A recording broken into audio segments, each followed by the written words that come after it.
Burunga showroom কাণ্ডে প্রতিক্রিয়া, পাল্টা প্রতিক্রিয়ায় তপ্ত বুরুঙ্গা এলাকা। বিতর্কে প্রাক্তন সেনাকর্মী অজিউদ্দিন আহমেদ। কাটিগড়ার বুরুঙ্গাস্থিত নির্মীয়মান মহেন্দ্র গাড়ির শোরুমে ডাকাতির ঘটনাকে কেন্দ্র করে পক্ষে বিপক্ষে ওঠা অভিযোগে সরগরম কালাইনের বুরুঙ্গা এলাকা। শোরুমের ম্যানেজার ইনচার্জ ফজলুর রহমানের বক্তব্য, গত ৮ জুলাই রাতে কতিপয় ব্যক্তি ডাকাতির চেষ্টা চালায়। এতে অসফল হয়ে তারা দুজন নিরাপত্তা রক্ষীকে বেদম মারধর করে। এতে নিরাপত্তা রক্ষীরা গুরুতর আহত হন। ম্যানেজার ইনচার্জের বক্তব্য, বেশ কিছুদিন ধরে এক ব্যক্তির নেতৃত্বে একটি দুষ্কৃতী চক্র শোরুমের কাজে বিঘ্ন ঘটিয়ে আসছে। তার বক্তব্য, বুরুঙ্গা এলাকায় প্রায়ই ডাকাতির ঘটনা সংঘটিত হয়। এদিকে এই ডাকাতির ঘটনাকে উদ্দেশ্য প্রণোদিত বলে অভিহিত করেছেন এলাকার বিশিষ্ট সমাজসেবী, প্রাক্তন সেনাকর্মী তথা এই মহেন্দ্র শোরুমের গরিষ্ঠাংশ জমির মালিক অজিউদ্দিন আহমেদ। তার অভিযোগ, মিথ্যা অভিযোগ এনে বুরুঙ্গার নাম কলুষিত করা হচ্ছে। অজিউদ্দিনের বক্তব্যের পাল্টা দিতে গিয়ে শনিবার শোরুমের ম্যানেজার ইনচার্জ ফজলুর রহমান সংবাদ মাধ্যমকে বলেন, ঘটনাস্থল থেকে মাত্র ১০০ মিটার দূরে অজিউদ্দিনের বসত বাড়ি। এলাকার সমাজসেবী এবং জমির মালিক হিসেবে শোরুমে কি ঘটেছিল তা জানতে এগিয়ে আসা উচিত ছিল অজিউদ্দিন আহমেদের, কিন্তু তা না করে তিনি এই ঘটনার অপব্যাখ্যা করছেন। অজিউদ্দিনের বক্তব্য, বিগত ৮ জুলাই রাতে শোরুমে কিছুই ঘটেনি। এই নির্মীয়মান শোরুমের কিছু কর্মীকে বেতন না দেওয়ার ফন্দিয়েটে পরিকল্পিতভাবে ডাকাতির নাটক সাজানো হয়েছে। এ প্রসঙ্গে শোরুমের ম্যানেজার ইনচার্জ ফজলুর রহমান বলেন, অভিযোগ সম্পূর্ণ মিথ্যা। এ মর্মে এক রাজমিস্ত্রির বয়ান অনুযায়ী আদৌ এ ধরনের কোনো ঘটনা ঘটেনি। তারা নিয়মিত পারিশ্রমিক পেয়ে যাচ্ছেন। শোরুমের ম্যানেজার ইনচার্জের সন্দেহ, এই ঘটনার নেপথ্যে অজিউদ্দিনের যোগসাজশ থাকার যথেষ্ট সম্ভাবনা রয়েছে। এদিকে স্থানীয় ভিডিপি সম্পাদক খলিল আহমেদ বলেন, গত ৮ জুলাই রাতে শোরুমে হইচই চিৎকার শুনে তারা সেখানে গিয়ে দেখতে পান এক ব্যক্তি গুরুতর আহত হয়েছেন। খলিল আহমেদের দাবি, ৮ জুলাই রাতে কিছু একটি হয়েছে বলে তিনি নিশ্চিত। এ অঞ্চলে ডাকাতির ঘটনা সম্পর্কে তার বক্তব্য, এ বিষয়ে গোটা উপত্যকার মানুষ অবগত। এদিকে বিহারা পুলিশ আউটপোস্টের ইনচার্জ রাজু দে ফোনযোগে জানান, ঘটনার তদন্ত চলছে এবং খুব শীঘ্রই পর্দাফাশ হবে বলে তিনি আশাবাদী। Bureau report, Batayan, North East. আমরা এখানে গত ৮ তারিখ রাত্রে যেটা ঘটনা ঘটছে, এই ঘটনা বলে ডাকাতি না হয় বলিয়া অজিউদ্দিন নামে এক ব্যক্তি এটা প্রেস মিট দিছে।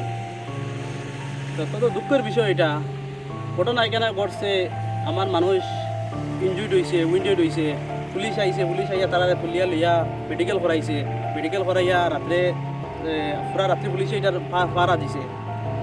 কারেন্ট যাওয়ার পরে ঘটনা ঘটছে, মানুষে মানে আমার মায়ের খাইছে, কিন্তু অজিউদ্দিন নামে এক ব্যক্তি উঠে বসে এখানে কোনো ঘটনা হয়েছে না।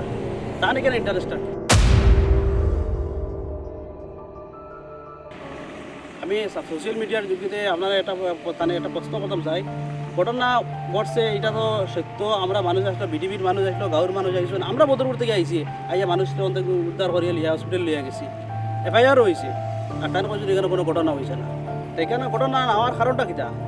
হওয়ার কারণটা হইল গিয়া, যেখানে যদি কোনো ঘটনা না হয় না এমন হয়, তাহলে গিয়া পুলিশে এটা কোনো মনে করো আসামি তদন্ত করতো না। আসামি তদন্ত যদি করে প্রপারলি করে, তাহলে হয়তো এখানে ভিতরে রাঘব বোয়াল আছে, রাঘব বোয়ালগুলো বাইরে হয়ে যাই। এটাই আমার মানে মানে মানে মতে লাগে আর কি, যে যদি কোনো পুলিশে সঠিক তদন্ত করে, যদি কোনো আসামি ধরে, তাহলে অন্য কোনো মানুষ নিয়ে এটার লগে জড়িত হয়ে যায়। ইভেন আমার সন্দেহ তাই নিয়ে এটার লগে জড়িত দুর্ঘটনার লগে, যেহেতু তার ঘর ১০০ মিটার দূর হয়। এখানে তাই অন্যদিন রাত্রে ২টা-২.৫টার সময় তাই বাইক লিয়ে ওদিকে চক্কর মার হয়। ওই দিন রাত তাই কইতে ভিডিও দেখছি, কইতে তাদের মানুষে ফোন করছে, তাই কিন্তু বাইরে হয়েছেন না। আরে তোমার ঘরের দ্বারা একটা ঘটনা করছে, তোমার মানুষে ফোন করছে, তুমি কিতার লাগে বাইরে হইলে না?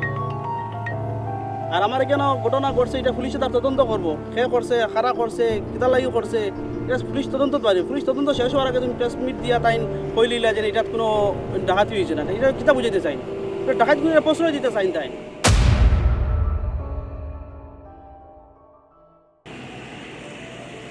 এটা অযুদ্দিন দাদারা কই আর এটা ঠিক নাই, ডাকাতি হয়েছে আমরা কইছি, আর তার কইছে আমরা মানে বাইরের মানুষ এখানে বদনাম করে। আর যদি ডাকাতি হয়, এটা ডাকাতগুলারে যদি সঠিক পুলিশে তার যদি বিচার করে, তাহলে আরেকদিন ডাকাতি হইতো না।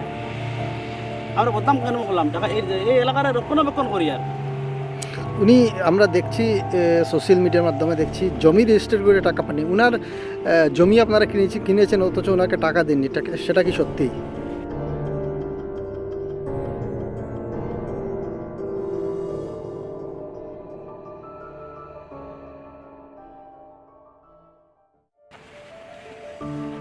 এই দেখেন অজিউদ্দিনের কাছে এই জমি আমরা পারচেস করা, সোহেল আহমেদে পারচেস করছেন 1 বিঘা 19 কাঠা মাটি, এই শোরুমের মাটি সোহেল আহমেদে পারচেস করছেন অজিউদ্দিনের কাছ থেকে। আর উনি বলছেন এখানে আমরা ওনার জমি বিক্রি সেল কিনেছি কিন্তু পয়সা দেই না।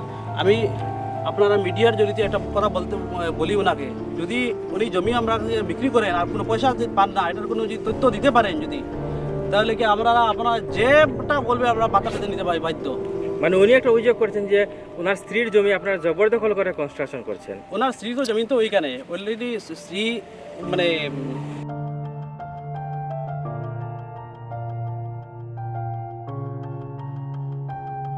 এই যাবেন অজিউদ্দিন এবং শাহানা আহমদ এই জায়গার উপরে আমার থেকে বায়নামা করছে, 40 লক্ষ টাকা নিয়েছে, কিন্তু আজ দিন পর টিল 2 ডে আজ দিন পর্যন্ত এই জায়গার জমিটা রেজিস্ট্রি করে দেন নাই।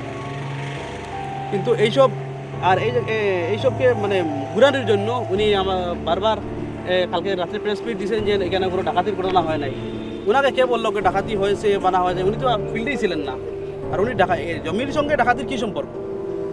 ডাকাতি তো ডাকাতগুলা করছে, ওনার জমি মেটার হয়তো এটা তো আদালতের ব্যাপার। আদালতে শুনছি আমাদের সোহেল আমাদের উপরে কেস করেছেন, অ্যাকচুয়ালি কেস তো অজিউদ্দিনের স্ত্রী অজিউদ্দিনের উপরে করেছে, অজিউদ্দিনের উপরে কেসটা করেছে। আপনারা মিডিয়ার জরিতে হ্যাঁ প্রমাণ তথ্য আছে অজিউদ্দিন, হ্যাঁ আমাদেরকে ফাটি বানানো হয়েছে, কিন্তু আমরা কোনো নোটিশ এখনই পাই নাই, এখনই কোনো নোটিশ পাই নাই। কিন্তু আমরা কোর্টের আমরা খবর নিয়েছি অজিউদ্দিনের স্ত্রী শাহানা আহমদ অজিউদ্দিনের উপরে কেস করেছেন, যে উনি ওনার জায়গা বিক্রি করে দিয়েছেন সোহেল আহমদের কাছে। আচ্ছা, সেদিন যে ডাকাতি হয়েছিল আদৌ এই জায়গাটা কোথায় এটা বুঝতে হবে। যে উনি বলছেন আমরা জায়গা বায়নামা করে যে জবরদখল করে কনস্ট্রাকশন করছি, এই জায়গাটা হইলো এই জায়গায়, এই জায়গাটা কার? এটা 4 বিঘা মাটি যে অজিউদ্দিন এবং অজিউদ্দিনের স্ত্রী আমাদেরকে বায়নামা করছেন, এই জায়গাটা কার? যদি এখানে যদি অজিউদ্দিনের স্ত্রী জায়গা হয় তো এই জায়গাটা কার? ওই জায়গাটা বায়না করার পরে আপনারা কি এখনো মানে রেজিস্ট্রি হয়েছে নাকি? না, এখন রেজিস্ট্রি হয় না, পারমিশনও হয় নাই। এখানে দেখা গেছে প্রায় 1900টা মাটি এখানে অ্যাক্সেস আছে। অজিউদ্দিন অলরেডি প্রথমে এটা মানে দুঃখের মানে বিষয় হলো, আপনাকে না বলে পারছি না। এই জমিটা যে সময় আমরা কেনা স্টার্ট করেছি, অজিউদ্দিন 8 বিঘা জমির উপরে আমরা তাদেরকে বায়নামা করেছেন। 8 বিঘা জমি অজিউদ্দিন বায়নামা করেছেন উনার সত্য বলে। কিন্তু যখন এনওসি পারমিশন সাবমিট করেছি আমরা খাটিগড়া সেটেলমেন্ট অফিসে, তখন খাটিগড়া সেটেলমেন্ট অফিস বলে অজিউদ্দিনের যতটুকু মাটি তো নাই, এটা অলরেডি 2017 কিছু মানুষের কাছে বিক্রি করা, 2019 কিছু এই জায়গাটা পাঁচশো পয়সা রাজেশ দাসের কাছে 2019 বিক্রি করা, কিন্তু এই মাটিটি সহ আমাদের কাছে বায়নামা করেছেন উনি একজন মাটির দালাল।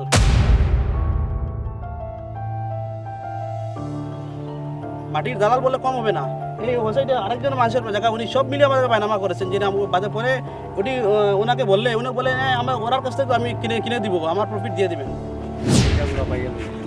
মানে আপনারা সবসময় টাকা পেয়ে যান? টাকা পাই যাবেন। বিগত 2 বছর থেকে আমি এখানে থাকি, আমরা স্যারে এইরকম কোনো কিছু করি না, আমরা যেটা আমরা টাকা পাইছি সেটা আমরা দিয়ে দিই। তো এই যে অজিউদ্দিনে যে অভিযুক্ত রয়েছেন আপনারা কি হইতেছে এটা? আমরা হইতে পারতাম না, আমরা কোনো মানুষের কাছে এইরকম হইছি না। তাই তো উঠাইছেন ডাকাতের শখটাও মিছা, ডাকাতের দিন আপনি আসিলা? আমি আসলাম। ঘটনাটা সত্য না মিথ্যা? সত্য ঘটনা। সত্য ঘটনা। বা ওই যেদিন ডাকাতি ছিল আপনারা কোনো এফআইআর করছিলেন? আমরা তো এফআইআর আছে। কোন থানাতে এফআইআর করছিলাম? বিয়াড়া পুলিশে। পুলিশ আইছিল নি কেন? আছে তারা কইছে যে এখানে কোনো ডাকাতি হয়েছে না। এইখান ক্লিয়ার ডাকাতি হয়েছে। পুলিশ আইছে। তাই তারা তো কইছে এফআইআর হইছে না। যেন ওখানে একটা লেনদেনের বিষয় জড়িত আছে। আমি আপনার মিডিয়া জড়িত ওনাকে বলতে চাই লেনদেনটা কি। জায়গা বিক্রি করছে একজন, উনি তো ওনার জায়গা তো অলরেডি 2 বছর আগে বিক্রি করে দিয়েছেন, দিয়ে কনস্ট্রাকশন হচ্ছে। এখন লেনদেনটা কি? লেনদেনটা হলো যে উনি এই জায়গার উপরে যে আমার 40 লক্ষ টাকা নিয়েছেন, এই 40 লক্ষ টাকার উপরে আমি ক্লেম করেছি। এখন এটা আত্মসাৎ করার জন্য আমার খালি বলেন লেনদেনের সম্পর্কে। লেনদেনটা কি? বারবার এক কথাই বলেন যে এখানে লেনদেনের ব্যবহার আছে। বারোটা বলছেন ইনজেকশন যেটা করেছেন, ইনজেকশন জারি করেছেন। তা ইনজাংশন তো ওনার তো ফ্যামিলি অজিউদ্দিনের উপরে কেসটা করছে। আচ্ছা, এই অজিউদ্দিনের উপরে কেস করেছে, যেন উনি অজিউদ্দিন ওনার সত্য বিক্রি করেছেন আমার শোরুমের নিচে। তাহলে অজিউদ্দিনের স্ত্রী এই জায়গাটা কার বিক্রি করলেন? আমার সঙ্গে বায়নামে আবদ্ধ হলেন, 40 লক্ষ টাকা নিলেন। ইনজাংশন কি আমার এই জায়গার এই জায়গা এক পার্টির, এই জায়গা অন্য পার্টির। আমার এই জায়গা মাত্র 1 বিঘা 19 কাঠা আমি কিনছি, আর অজিউদ্দিনের স্ত্রী 3 বিঘা 5 কাঠা। আমি মাটি কিনছি প্রায় লগভগ 2 বিঘা, আর 3 বিঘা 5 কাঠার উপরে ইনজাংশন আছে। আমি আমার বাকি মাটিগুলা হই। আর এই জায়গাটা খাটতে যদি ইনজাংশন যদি আয়, তো এই জায়গার উপরে আইতো। এরপরে তাই উনি বারবার বলে মানে তাই জমিন রেজিস্ট্রি করে দিয়েছ, কিন্তু টাকা পাইছেন না।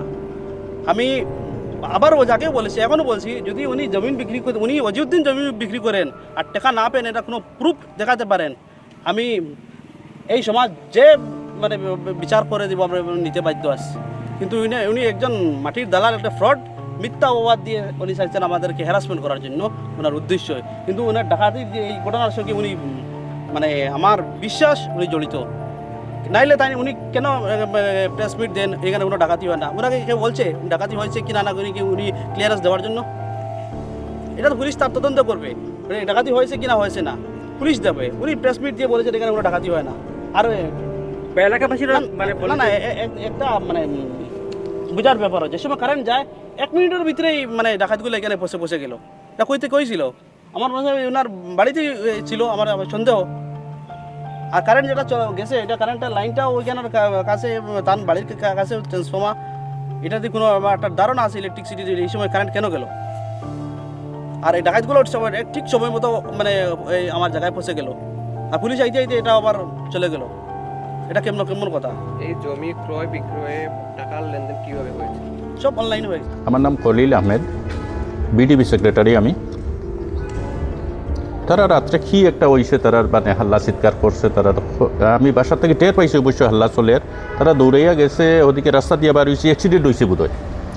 এরকম হয় এই রাস্তাতে অ্যাক্সিডেন্ট। হয়তো কে অ্যাক্সিডেন্ট নিজের মানুষ হইতে পারে, পরের মানুষ হইতে পারে। অ্যাক্সিডেন্ট হয়েছে বলে আমিও বাইর হয়েছি। পরে দেখা যায় তারা ওই রকম মাটি উটি লাগাইল শরীরে। কী হয়েছে রে বাকি না, আমরা তো দা কুড়াল দিয়া দৌড়াইয়া লইয়া আইসে, রড লইয়া হাতে, কয়েকজনের মুখ বান্ধা, কয়েকজনের মুখ খোলা, ওই রকম অবস্থা। এরপরে একটু সান্ত্বনা দিলাম, গ্রামের থেকে কিছু মানুষ ডাকলাম, ডাকার পরে লইয়া আইসে। অবশ্য আওয়ার পরে কিচ্ছু পাইছে না, পুলিশও ডাকছে, পুলিশও আই গেছেন সঙ্গে সঙ্গে। পুলিশ আওয়ার পরে তারাও কিচ্ছু পাইছে না, বস তারা গেছে। পরে হসপিটাল নিয়ে গেছে তানরে, ওই কিতা তানোর নামটাও ভুলে গেছি, নাজিমুদ্দিন। তানরে লইয়া গেছে হসপিটালে। ঘটনা সত্য। এখানে স্থানীয় এক ব্যক্তি অজিউদ্দিন তাই অভিযোগ করা যে এখানের মধ্যে জায়গারে বদনাম করার লাগে এটা নাটক করা হয়েছে। না, ঘটনা হয়েছে বলিয়া তো তারা মাটি উটি লাগাইল অবস্থায় পাইছি আমরা। বা এখানে এই এলাকাত কি এরকম ডাকাতির ঘটনা হয়নি? মাঝে মধ্যে হয়েছে, এইখানে রাস্তার মধ্যে হয়েছে মাঝে মধ্যে। এটা তো অল ইন্ডিয়ার মানুষে জানে, এটা নতুনভাবে কিছু না। ওই একজনটা অবশ্য খুব মারধর করা হয়েছে, তানরে দেখাই নিয়ে হয়েছে। তানোর পিঠের মধ্যে বুঝালি নাকি একটা জিনিস দিয়ে বেশি অবশ্য মারছেন। আপনারা তারা কিতা করছেন পরে যারা আহত আসলো তারা? পুলিশ আওয়ার পরে তারা পুলিশের মাধ্যমে হসপিটাল পাঠানো হয়েছে। আচ্ছা, চিকিৎসার জন্য। মানে আপনার কথাই বুঝলাম যে এটা ঘটনাটা ঘটছে এদিন কিছু ঘটছে এখানে, ঘটনাটা ঘটছে। মানে আপনি বিডিবি সেক্রেটারি এরিয়ার। তারা কইছে এখানে বিডিবির বা কেউ জানে না এইসব এই ব্যাপারে কি? না, আমার বাসাত গেছে দৌড়াইয়া রাস্তাত পাইয়া তারারে আমি নিয়ে বয়াইছি, তারারে বয়াইয়া সান্ত্বনা দিয়েছি, জল দিয়েছি। এরপরে আমি নিয়ে আইছি, কেন আরো মানুষ ডাকি। আপনার বাসা এই শোরুম তাই কতটুকু দূরে? আমার বাসা শোরুম থেকে প্রায় 500 মিটার দূরে আছে। আচ্ছা, আর একটা ঘটনা অযোধ্যা প্রায় সময় আমরা ইলেকট্রিক লাইনটা ডিসকানেকশন করার লাগে বহুত প্ল্যান প্রোগ্রাম করতে হয়। ইলেকট্রিক অফিসেও গেছে, প্লাস কোনো সময় লাইনটা ডিসকানেকশন করতে। এটা দিয়ে মিডিয়া থ্রু এভিডেন্সের লাগে কইয়া আমরা যে লাইনটা ডিসকানেকশন লাগে করার লাগে বহুত মানে প্ল্যান প্রোগ্রাম করতে। এটা ইলেকট্রিক ডিপার্টমেন্টের কইয়া এটা আমার লাইনটা যাতে কোনো অসুবিধা না হয় এটা লাগে সতর্ক রাখার লাগিয়া।